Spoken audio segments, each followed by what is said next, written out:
Edge Hill University and the Research Center for Arts and Wellbeing.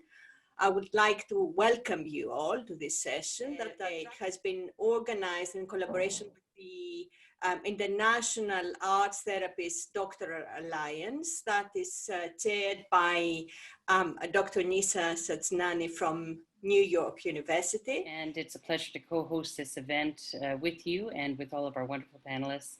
I think we'll have a wonderful discussion here, focusing on this primary question of how the arts and arts therapies contribute to health and well-being in the context of the pandemic. We're very pleased to be able to have Christopher Bailey with us today. Christopher is the lead for the arts and health for the World Health Organization and a performer and director in his own right. And we're also joined by Professor Felicity Baker, who's the head of music therapy and director of the International Research Partnerships for the Creative Arts and Music Therapy Research Unit at Melbourne University.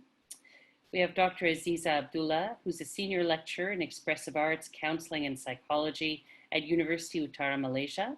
And we have Professor Vicky Karkou, of course, who's the director of the Research Center for the Arts and Wellbeing at Edge Hill and is a qualified dance movement therapist, and also the joint program leader for the MSc in psychotherapy and counseling. In the pandemic, we are facing essentially two epidemics.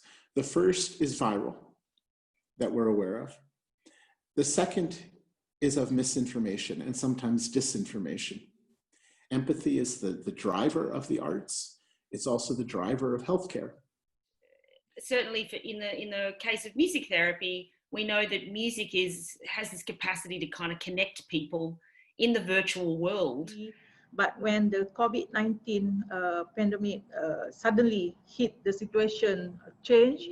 I would like to highlight about the therapeutic power of symbolization process. Because when people stay at home, isolation, far away from everybody, they need something to channel their inner emotion. As the theater offers us in its rituals a reflection of life as it was, as it is, and as it could be, sometimes inviting the audience to imagine themselves into a future that doesn't exist yet. Dance and dance movement psychotherapy and the other arts therapies, we have a really growing evidence in terms of how effective the disciplines are in tackling depression, for example. Depression in particular is a really strong component, and it's an area that we know people are more affected by because of the lockdown and loneliness and isolation. Just looking at the WHO definition of health, arts therapies can be justified, if we need to justify them, just simply through how we define health at all.